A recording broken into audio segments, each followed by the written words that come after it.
I do hope to bring you, though, some things that I think are very, very important in doing the hard work of trying to bring teacher leadership to life, right? So I want to talk about the development of teacher leadership, and more particularly what current teacher leaders can do to promote more of it. There are many purposes, many functions, many models of teacher leadership out there today that could be performed at the school level, the district level, the state level, the national level, the professional level. But I'd like to focus today on developing teacher leadership at the school level for the purpose of school improvement. But a lot of things we're going to talk about today would apply, I think, to other purposes, functions of teacher leadership at different levels. So today we hear for a lot more calls for teacher leadership. We've developed stronger arguments for teacher leadership. We have a better idea of the teacher leadership we want. We see more and more teachers who are expressing hope to engage in leadership, and yet we really don't have a decent sense of what we do to develop it. We tend to equate advocacy for teacher leadership as the same thing of developing teacher leadership. We think that creating a new position for teacher leadership is the same thing as producing actual leadership. And because I try to do this whenever Catherine is around, I try to throw the line in, we appoint and anoint and hope for the best. Now, I'm the son of a Presbyterian minister. And as a boy, I sat through countless sermons during which my father would tell stories about me and my sisters to illustrate a point. And these stories mostly focused on something stupid that I had done or some other source of professional embarrassment. Now it's my turn to tell stories on my children. Gentlemen, behold, Lauren Elizabeth, our firstborn. This is such a cool picture. If you look at it, there's really some incriminating stuff going on in this picture if you look closely. It is a selfie, by the way. She is behind the wheel of a car. Anyway, so Lauren is an elementary teacher in a mid-sized city in the southeastern United States. I won't place her anymore specifically. She's got 6 years under her belt. By all reliable measures, she is very, very good with her children and with parents, and she is a fine colleague. And I would not bet against her joining your ranks one day. Last year, Lauren moved to a new school and taught third graders. Next month, will begin her second year at this school. She's been moved up a division and she'll teach fourth graders. She's been charged by her new principal to lead the fourth grade team and spearhead a revamping of the curriculum and the instructional program at that grade level. Earlier this summer, to stoke the revamping process, the principal sent her to a week-long institute at one of the country's best schools of education. She called home at the end of the last day exuberant. The girl would not stop talking. She was thrilled with all she'd learned, and she couldn't wait to get back and try it out on her kids. So I asked her, how do you feel about joining your new team? Introducing these new ideas to your new colleagues, engaging your new colleagues in a new curriculum that you will help shape, and helping those colleagues change their classroom practices accordingly. Colleagues who've been in the classroom and in the school a lot longer than you have, and who think that things are going pretty darn well, thank you very much. Without skipping a beat, she said, it'll be great. So, why is teacher leadership development so important? I'd like to propose 4 reasons. One is what I call the presumption of goodness. Now, we presume that the presence of leadership is inherently good, and that the absence of leadership is bad. And we assume the same with teacher leadership. But we know that not all leadership is good. Some is feckless, some is ineffectual, and some of it, frankly, is unethical. And we know that not all teacher leadership is good. It can be ineffective, even unethical. So to get good leadership, we need to be concerned with development. A second reason, what I call the myth of the natural. It's the belief that good leaders, good teachers in our case, good teacher leaders, are waiting to be found or to emerge themselves. We assume that if a teacher is effective working with students, she'll be a natural working with fellow teachers and administrators. We assume that if he's effective in the classroom, he'll be a natural working at the school or the district level. we know that this is not often the case, and that leadership development is necessary. Now, of course, there are fabulous classroom teachers who move easily and effectively into leadership work, but I think that even for them, support and development are important. The reason is that teacher leadership involves the redesign of teachers' work. It engages teachers in different types of work and working relationships. This is what we heard before about relationships with principals. It changes the work and working relationships of others in schools too, notably principals and other administrative leaders, but also other teachers. So like the work that our dear daughter Lauren now engages, much of teacher leadership is change work. It goes beyond knowing what to change to working with people to make the change a reality. So development then is not only important for teachers whose work is redesigned, it's important for others in schools whose work and working relationships are so implicated. Finally, development is important because practicing teacher leaders tell us it's important. In numerous studies, teachers' leaders have reported that preparation and on-the-job support are essential for the leadership practice that they engage.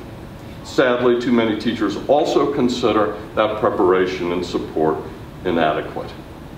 So I think that to get the leadership we want and to reap its benefits, we need to be concerned about development. And if teacher leadership is so important, how do we go about getting it? How do we engage in the difficult and often unglamorous work of leadership development on the ground? What I want to do is to bring to you some lessons from research about leadership development that will apply here. Then I'd like to discuss quickly 7 things that I think current teacher leaders can do to help promote teacher leadership development more broadly. And finally, because I think that teacher leaders may need support in this new development work, we want to explore some implications for the development and support of teacher leaders to do this. Okay? So, I'm going to draw on 3 bodies of literature for this presentation here. The literature on teacher leadership really doesn't pay very much attention to development, except to say that it's really important. All right? It shields light. That literature does shed light on the practice, and it sheds light on factors that affect the practice. And both of those things are really important considerations when you think about development. But more fruitful are 2 other literatures from the organizational sciences. These are literatures that really haven't made their way into education yet, but I think really should. These are on work redesign and on leadership development generally outside the field of education. Now these focus on developing persons who are already on the job, who take on redesigned work, or who might be assuming leadership work within their organizations. The focus of these literatures makes them perfectly applicable to learning about teacher leadership development. All right, so some lessons. Is that leadership in organizations is systemic, it's dynamic, and it's a social influence process.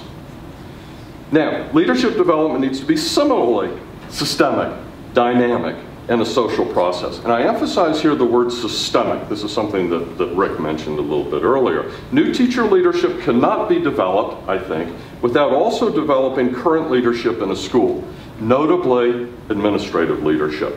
It can't be developed without also developing what we'll call followership. All right? In short, developing new leadership for some means developing a whole new system of leadership for all. A second lesson, get the vision right. You have to have a good idea of the leadership you want before you can start developing it. Okay? Remember the old adage, if you don't know where you're going, any road will get you there. And the corollary is you won't like it when you arrive. Third lesson, context matters, and it matters a lot. Context can enable or impede leadership development and indeed its practice. It's in the organizational context of the school where some of the most potent teacher leadership development activities can occur. School organizational context is a setting for which leadership is developed and in which it will be exercised. You ignore context at your own peril. Fourth, leadership development sits and fits within the organization. You have to figure out where that is. Let's paraphrase Mr. Lincoln for a moment and say that leadership development must be of the organization, by the organization, and for the organization. To be effective, it's got to be owned by the organization for which leadership is developed. It's got to be part of the organization's core work. Leadership development has to be aligned with the organization's mission and strategy. To be effective, it cannot be handed off to others, and it can't be completely outsourced. To be effective. Fifth lesson. Leadership development is a process of learning and individual and social organizational change. That's what development means, right? So as such, individual and organizational readiness, capacity, and motivation to learn and change become crucial components. So too are the theories of action and strategies by which learning and change can be achieved. So, the leadership development literature tells us that we really need to pay close attention to theory and research on adult learning and to individual and organizational change. And we should consider also the research and theory on phases and stages of adult development and career development. We know a 21-year-old teacher is not the same as a 50-year-old teacher, and we know that a beginning teacher is very different than a mid or an end-of-career teacher. These are very important considerations in development. Now, one of the most important things I think we can learn from the literatures is that there's a big difference between developing the leader and development of leadership, or the practice. Developing the capacity of the leader is very important, but if you don't also develop the relationships and processes of leadership interaction, you haven't achieved very much. Several questions on the table for us to engage. The first is what we might call the vision question. So in order to develop leadership, we have to wrestle with questions like, what kind of leadership do we want? What kind of leadership is to be developed? For what purposes? For what time? The present or the future? The second question is what we can call the target question. Who is going to be the focus of development? Among whom is leadership to be developed? Third question, the outcomes. What are the particular capabilities and behaviors that we wish to cultivate in order to achieve that vision with the people we wish to engage? And then the means question, figuring out those other three things first. Which activities and experiences are likely to achieve the vision and the outcomes we seek for those people? And finally, and I think this is a question that gets ignored an awful lot, call it the antecedents and moderators question here. What factors are going to affect all of this positively or negatively? And then how might we cultivate the good and contain the bad? You can envision a number of things that teacher leaders could do to promote teacher leadership for school improvement. Now, I do want to stress before we get into some of the things that teacher leaders might do, that the job of teacher leadership development should not and cannot be the sole responsibility of practicing teacher leaders. I really think the work is too complex, it's too big to be anything but a shared enterprise. What this means is that if teacher leadership development is to be of a school, by a school, and for a school, it's got to also be the work of school and district administrative leaders and the work of fellow teachers. It's got to also be the work of states, I think, and professional associations, much like this great one here. And indeed others who might be concerned with school improvement and the development of the profession. So, with the stipulation that teacher leadership development is a shared enterprise, here are 7 ways that I think practicing teacher leaders might help promote further teacher leadership development. And we'll take a look at each one of these in a little more detail as we go, but let's run through them quickly. First one, partner with principals. And I'm going to explain to you why I put that first in just a moment. A second, shape and advocate the vision. Third, design the work. Fourth, help scout out and engage prospective teacher leaders. 5, design, plan, and lead development activities. 6, identify and engage resources. And 7, cultivate contexts. Remember, not the sole responsibility, but these I think are all domains of work that teacher leaders can play a huge role in. So let's take a look at them. Partner with principals. Why do we begin with principals? The short answer, and by the way, I must say I love principals. I've worked to develop them for the last 15, 20 years or so. But the short answer is that teacher leadership development is unlikely to be successful without administrator involvement and support. Principals can make teacher leadership development wildly successful and they could totally screw it up. They could let it wither on the vine through benign neglect. And it's not just principals. If we think about the whole leadership climate in a school, we also have to think about others in leadership positions, including assistant principals, department chairs, and indeed teachers who are engaged in informal leadership work. Now, while such systems of leadership are going to vary across schools, I think principals, by virtue of their role, their authority, and other sources of influence, could have singular impact on teacher leadership development as a catalyst, as a source of support or impediment. Principals have the ability to set the tone, create the imperative, and mold the context for teacher leadership development. They can contribute directly to teacher leadership development through modeling, coaching, teaching, guiding, promoting challenging work-learning opportunities in the school, and giving feedback. Indeed, it's very difficult to think about teacher leadership development without principal leadership of it. Okay? Or for that matter, the influence and the support of the broader system of leadership in a school. So, the importance of teacher leaders partnering with principals and other administrative leaders, and why I put it up there first. I think that joint work with principals could involve advocacy for teacher leadership and its development, planning, decision-making, learning and problem solving, leading, monitoring, and improving at the development activities, and establishing broader systems of support and accountability. And it might involve any of the other things that we're going to talk about. Now, we can't assume that principals or other school leaders are going to be willing or able to support teacher leadership development, right? Nor can we assume that they're going to be prepared for the changes in their jobs and in the working relationships they have that come with teacher leadership. So the argument is that teacher leadership development has got to be accompanied by principal development. And I think that teacher leaders can actually work with principals to make that development happen. They can help identify needs and indeed provide support, press, and accountability to principals to address them. And in fact, I think that principals and teacher leaders might benefit from participating together in activities focused on developing teacher leadership more broadly in the school, indeed recrafting the whole system of leadership in the school building. Very well, is to help craft a vision and advocate for that vision for teacher leadership in the school. Now, by vision, I mean an image of an ideal state that we hope to achieve sometime in the future. Now, the question is, what would such a vision look like? And what kind of teacher leadership would we want to develop? And what kind of teacher leader might we want to achieve that vision of teacher leadership? Remember the difference between leader and leadership development?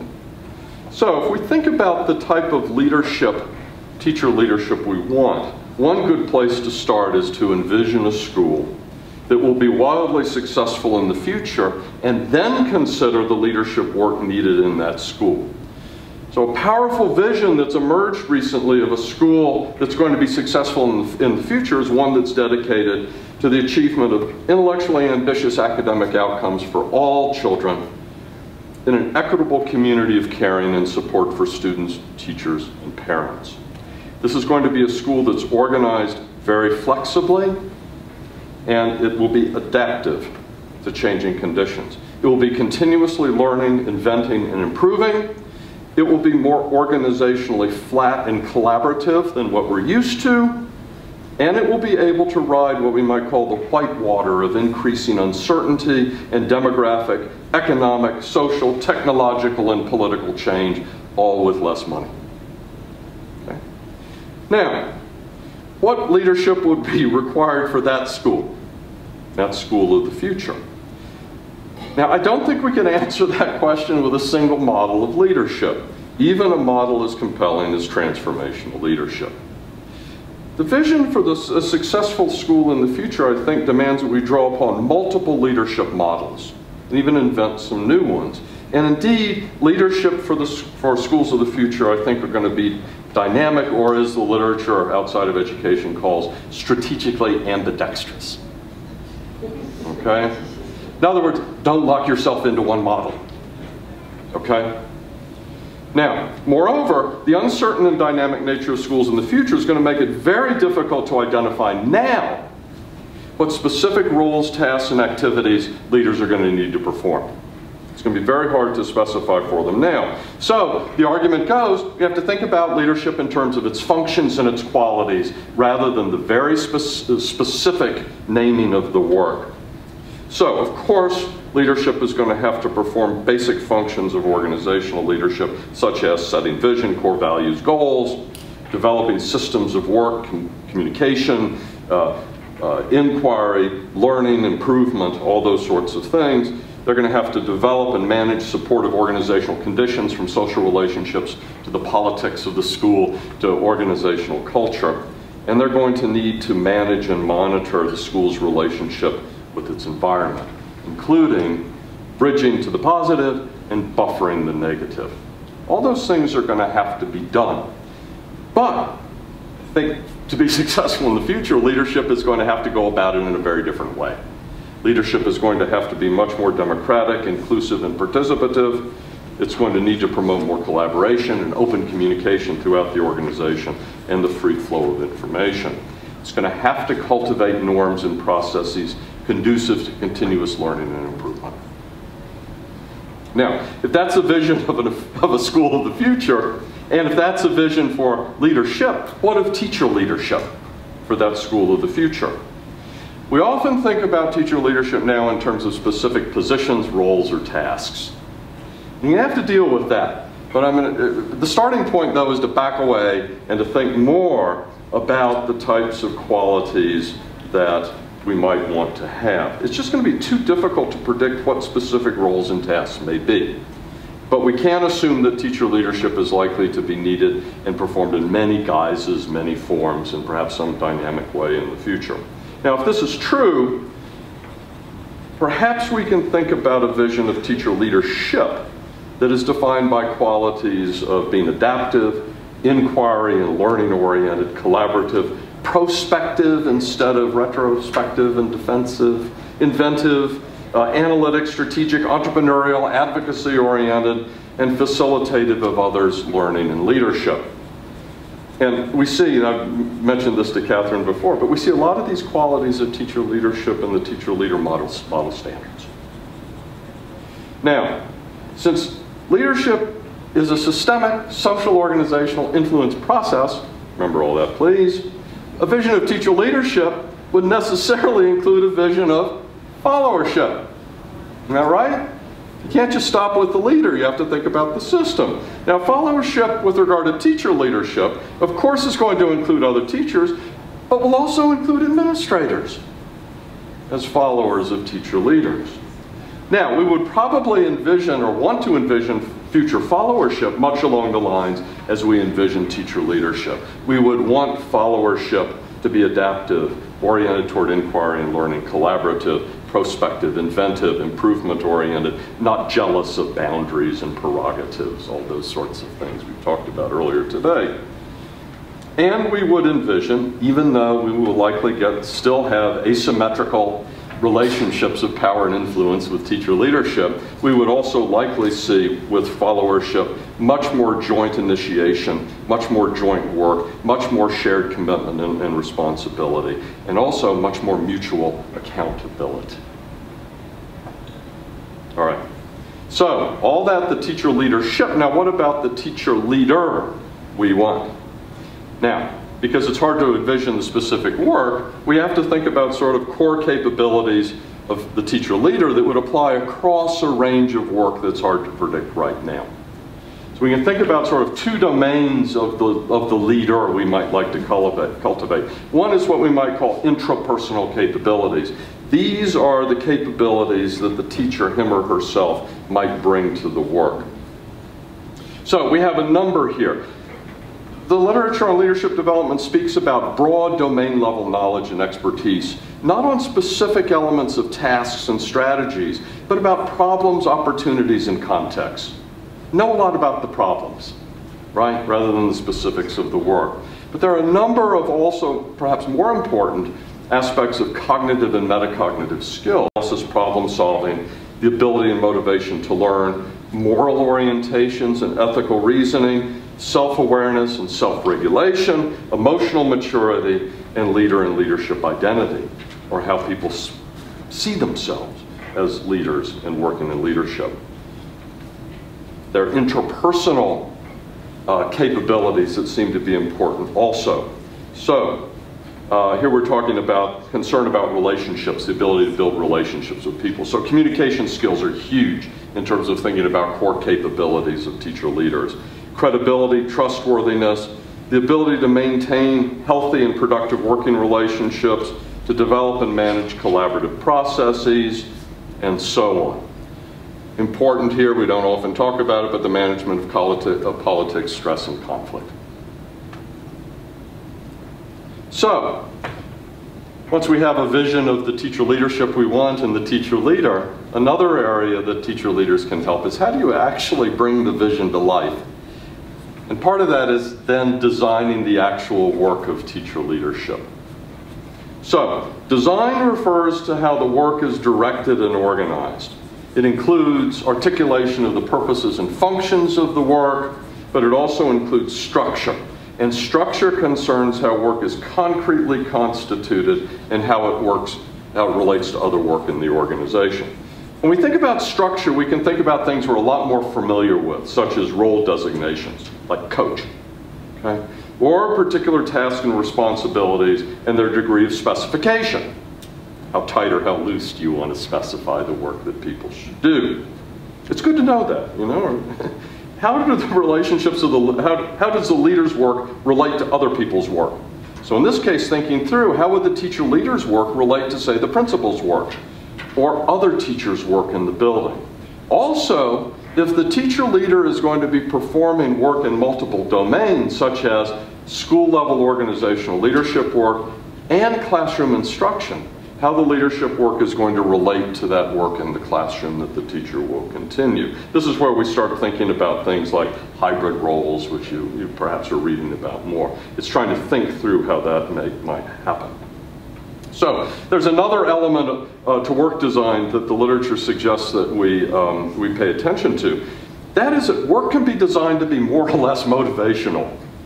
Right? You think about a job you may have had that you just look forward to getting to it in the morning. There are other jobs you might have had where you dread it. The key motivational elements of work design that come out are things like the meaningfulness of the work to you and the contributions you want to make, the variety of skills that are called upon for you to do the work, and to receive some form of feedback by or about that work that allows you to understand that your effort helps achieve things you value. Now, you can design leadership work around those sorts of motivational elements, or you can't. You could do something completely different. The literature is saying pay attention to those motivational elements of work. We can wrap teacher leadership with things like additional compensation, status, titles, all these sorts of things. But particularly in education, these motivational elements of work design seem to be particularly salient. All right, another thing that teacher leaders can do is to scout out, recruit, and engage prospective leaders. This gets back to the question of which teachers might we like to reach out to and engage in leadership development work. And the answer to the question, sadly, is, well, it depends. It depends on your context, it depends upon the people in context, and so on. And it may be important that teacher leaders be excellent classroom teachers, that they have particular professional experiences, that they may be at particular points in their careers. All these sorts of things might be important in a particular context. Now, the literature on leadership development draws our attention to some more basic sorts of things that we should pay attention to, over and above those sorts of local considerations. First one is the general potential for the work that's envisioned for that context. A second one is the readiness and ability of people to learn and benefit from the development of experience. This whole notion of initial cognitive and psychological capabilities and dispositions we talked about before are very, very important also. Also what people bring in terms of the development of their social relational skills and dispositions. Cognitive capabilities that deserve particular attention here. We tend to privilege substantive knowledge and expertise, and that's really good. This is more specific substantive knowledge. But if you had to choose General cognitive capabilities and substantive expertise go with the cognitive and metacognitive capabilities. What we're talking about here are how people think, the stance they take toward their own learning and development, their self-awareness, their self-regulation, their self-efficacy, and their leadership identity. Planning, designing, leading development activities. Now, we know a lot from the literature on leadership development about this. Again, the question is, what kinds of activities and experiences should we be focusing on? Right, if teacher leaders are going to help with this, lead this, design it, what types of activities should we think about? There is one thing that's very clear in this literature, and that is there is no one activity, there is no one experience that's going to do the whole job. What we're directed toward is thinking about webs or portfolios or collections of mutually reinforcing activities or experiences. There's also another principle here that I've heard talked about in various ways at this conference, but there's a word for it in this literature, and that word is equifinality. That means that different people, different contexts demand different things, right? And so it may be that given the situational nature of leadership and leadership development, that there's really no one best practice or one best web, but that different webs are going to be necessary to achieve the same desirable results. And that's the principle of equifinality. I think that's why you all don't want to go too tight in the state of Iowa. You want to allow for that kind of flexibility and achieve this principle of equifinality. Now, it doesn't mean anything goes, that there are no guiding principles to this that matter. There certainly are. So if we think about activities and experiences that are derived from things like adult learning and change, or career and adult development, on theories of organizational change, we're probably better off. We could also think about some key qualities that research tells us are important that make development activities effective, and we'll take a quick look at some of those shortly. Anyway, there is a distinction in literature between training and development that's important here. Training tends to look backwards to problems we already know about. Development as an orientation tends to look forward to prepare people for problems and opportunities we can't anticipate yet. And so be mindful of that distinction between the two. There's also another important consideration in the literature, and that's the difference between external and job-embedded learning experiences. I was involved a lot at the university in what we might call external learning experiences. I taught a totally fabulous class in teacher leadership, okay? Whatever my students might have learned, it really wasn't very much without the opportunity to go back and to work on something in their schools and to be guided by someone who could give them feedback and help them along. Key qualities very quickly. The learning experiences for leadership development that tend to work best: challenge and stretch. They don't just challenge and stretch, but they provide opportunities to teacher to learn new sorts of things. They're opportunities for practice, assessment, feedback. They also are wrapped with relevant technical and social support. This is important about doing work in context, development work in context. And it's supposed to be authentic to the leadership work to be done. If we're not developing people to the work we envision, we don't get very far. So, there are lots of examples out there, and we won't spend any time at all to go into any of these in any detail. I'd be happy to explain any of them to you before, but none of these things are going to work alone for you. This notion of onboarding at the very bottom here, I didn't know very much about until I read it. All right, the sixth area that teacher leaders can help with is to identify and engage resources. And teacher leaders can do lots of things. We're running short on time, so I'm just gonna, go through this very, very quickly. But you know that principals, administrative leaders, have the capacity to marshal resources that are really important for this.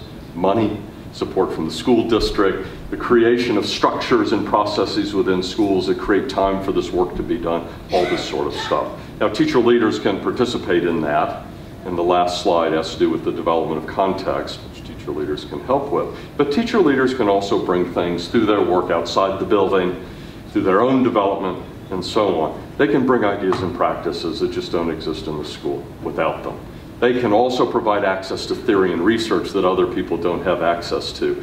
Through their connections, they can identify intellectual guides and critical friends to the leadership development work in the building. Quite frankly, they might also play a role through their contacts in trying to marshal fiscal and material resources. And quite frankly, as you heard several times today, that you all as an organization, other teacher leaders in schools and school districts can marshal social and political capital for this. I think Rick said that you all, teacher leaders generally, are not uninfluential. Okay? I think finally, there's an important role for teacher leaders in the cultivation of the context in which and for which teacher leadership development occurs. Now, there are lots of aspects of context here that are important, and I've listed them here as well, and we don't have time to talk about them. But anyway, I don't think that we can assume that teacher leaders are necessary, just like principals. We can't assume that because they lead well, they might also know about how to cultivate leadership among others. One of the most humbling experiences I had was sitting down next, you saw her picture, Lauren, when she was very, very young, and I said, I'm going to help my child learn how to read. And I picked up a book, and we nestled together. I opened up the book, and I thought, I don't have a clue. I don't have a clue, right?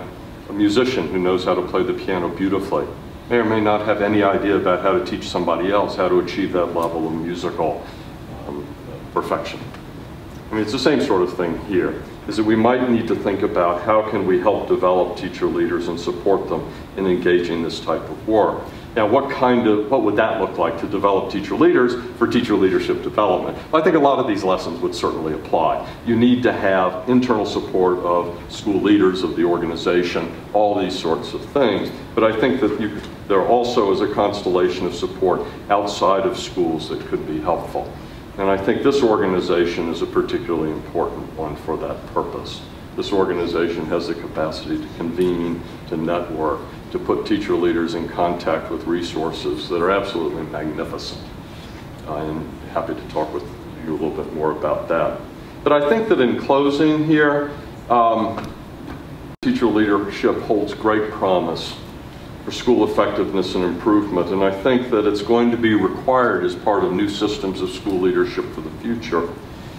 But I think that we also need to be thoughtful about and make investments in development of teacher leadership and encourage teacher leaders to take part in that work. And I think that if we don't pay attention to development, I fear that all of our arguments for teacher leadership, all of our advocacy of teacher leadership, are not going to amount to very much.